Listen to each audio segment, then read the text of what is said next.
আমরা একটু আগে আলোচনা করেছিলাম ফার্স্ট কন্ডিশনাল, এখন বলবো সেকেন্ড কন্ডিশনাল। সেকেন্ড কন্ডিশনাল ঠিক যথারীতি আমাদেরকে ইফ দিয়ে শুরু করতে হবে। প্রথম অংশটা ফার্স্ট ইনডিফিনিট টেন্স, পরবর্তী অংশটা হবে পাস্ট কন্ডিশনাল। প্রথম অংশ হবে পাস্ট ইনডিফিনিট, পরবর্তী অংশ হবে পাস্ট কন্ডিশনাল। এখন প্রশ্ন হচ্ছে ভাই, আমরা তো পাস্ট ইনডিফিনিট টেন্স চিনি, বাট পাস্ট কন্ডিশনাল চিনি না। ফার্স্ট কন্ডিশনাল বলতে আপনি আসলে কি বোঝাতে চাচ্ছেন? একটু সরি, স্ক্রিনের দিকে খেয়াল করো।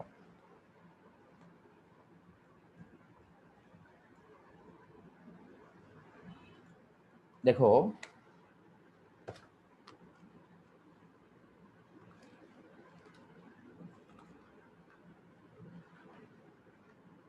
Second conditional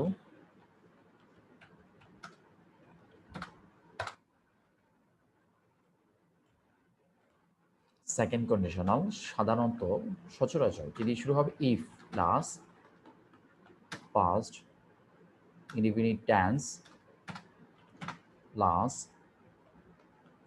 past conditional.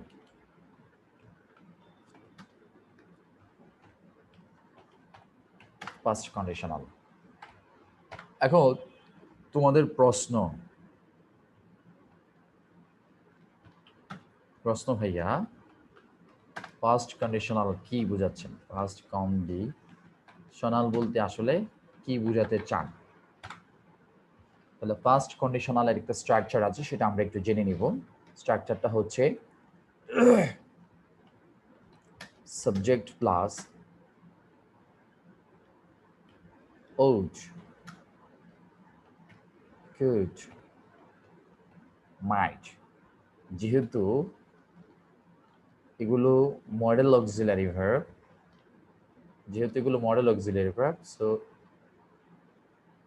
এগুলোর উপর আমাদেরকে ভার্বের বেস ফ্রম ব্যবহার করতে হবে, বি1 ব্যবহার করতে হবে। তাহলে subject plus ought, could, might, subject plus ought, could, might। আমাদেরকে এই তিনটা শব্দ মনে রাখতে হবে, ought, could, might, এবং তাদের পরে যে ভার্বটা ব্যবহার করব, ভার্বের বেস ফ্রম ব্যবহার করতে হবে, বেস ফ্রম। যেভাবে একটা এক্সাম্পল দেন। এক্সাম্পল দেখো, বইয়ে দেখতে পারো তোমরা ইচ্ছা করলে, তাহলে সুবিধা হলো if I won the lottery, if I won the lottery, যদি আমি লটারিটা জিততাম, আই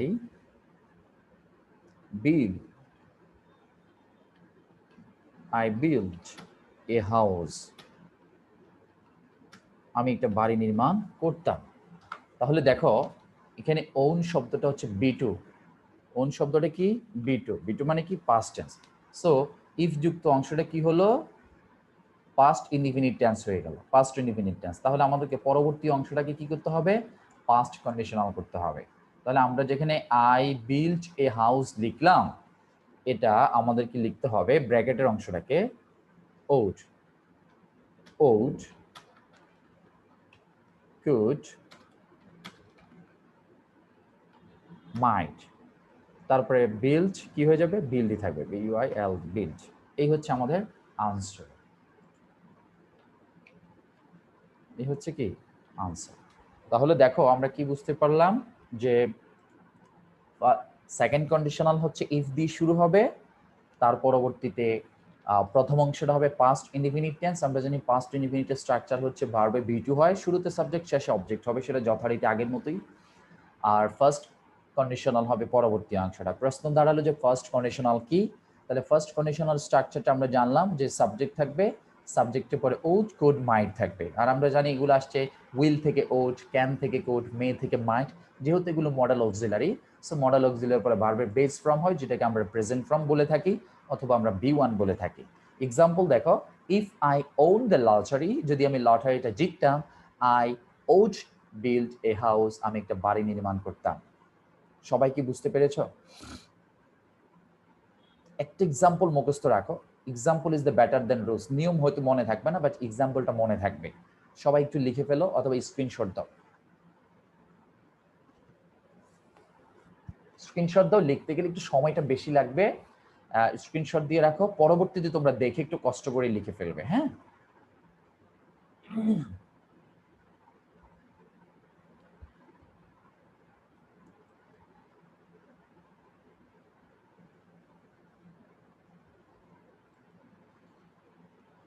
কি স্ক্রিনশট দিছ? এখন তোমাদের মধ্যে দুই একজন থাকতে পারো যে ভাইয়া আমরা যে আপনি যে বললেন ওজ, কোট, মাইট, এই যে তিনটা ব্যবহারের কথা, এই তিনটা কোন কোন পার্সনের সাথে বসবে? উড কার সাথে হবে, কোট কার সাথে হবে, মাইট কার সাথে হবে? একটা প্রশ্ন থাকতে পারে, ঠিক না? অনেকেরই হয়তো। ঠিক আছে, তোমাদের মধ্যে অনেকেরই প্রশ্ন থাকতে পারে। ওট, কোট, মাইট। আচ্ছা, জিহান কি কিছু বলবে নাকি এটাই প্রশ্ন করতে তুমি?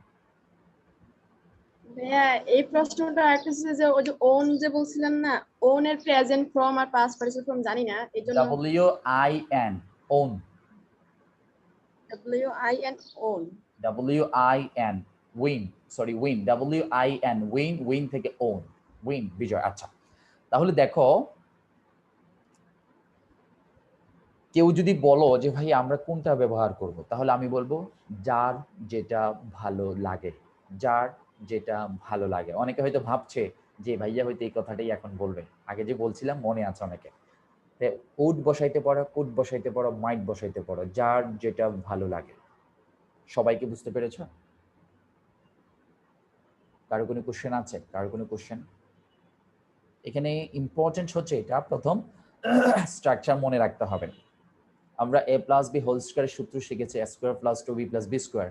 যেমনটা মুখস্থ করতে হয়েছে ঠিক এটাও মুখস্থ রাখতে হবে, যে কি, যে if plus first indefinite tense হলে পরবর্তী অংশটা হবে পাস্ট কন্ডিশনাল। ভাই আপনি অনেক বছর ধরে পড়াচ্ছেন, সেই জন্য আপনার মনে থাকে, আমাদের তো মনে থাকে না।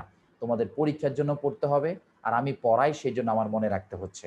সো প্রয়োজন যখন হবে তখন তোমাদেরকে শিখতেই হবে, প্রয়োজন বাধা মানে না, মনে রাখতে হবে। একটা জিনিস বারবার পড়া খুবই গুরুত্বপূর্ণ, তাহলে সহজে মনে থাকে। তো আশা করি আমরা সবাই বুঝতে পেরেছি ইনশাল্লাহ।